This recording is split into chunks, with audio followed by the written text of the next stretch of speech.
ഇതുപോലെ ഹോൺ അടിച്ചുകൊണ്ട് പുറത്തോട്ട് പോയിട്ട് അതെങ്കിൽ പിടിച്ചേക്കുക. അത് നമുക്ക് നിയമപരമായി അത് വേണം. നമുക്ക് ഇപ്പൊ നമ്മൾ ഇവിടെ ഇരുന്നപ്പോൾ തന്നെ ഒരു കാഴ്ചകൾ മാധ്യമങ്ങൾ അതിനെ എങ്ങനെ വളച്ചൊടിക്കുന്നത് കരുതില്ല. ഞാൻ ഇവിടെ ഇരിക്കുമ്പോൾ ഒരു പ്രൈവറ്റ് ബസ് ബഹുമാനപ്പെട്ട MLA പ്രസംഗിച്ചുകൊണ്ടിരിക്കുക. 15 വരുവാന്ന് അദ്ദേഹം വിചാരിച്ച്.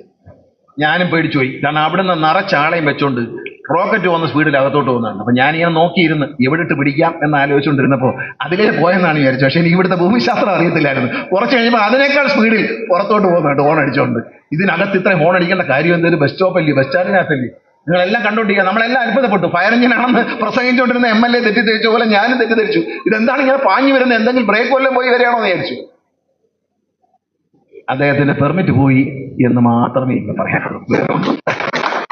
അത് പോയി, അതിലൊരു വിട്ടുവീഴ്ചയില്ല. ഇത്രയും ജനപ്രതിനിധികളും ഇത്രയും മാധ്യമങ്ങളും ഇത്രയും ജനങ്ങളും കൂടിയിരിക്കുന്നിടത്ത് ഇത്രയും വേഗത്തിൽ വണ്ടി ഓടിക്കേണ്ടതല്ല. റോഡിൽ അപ്പൊ എന്തായിരിക്കും?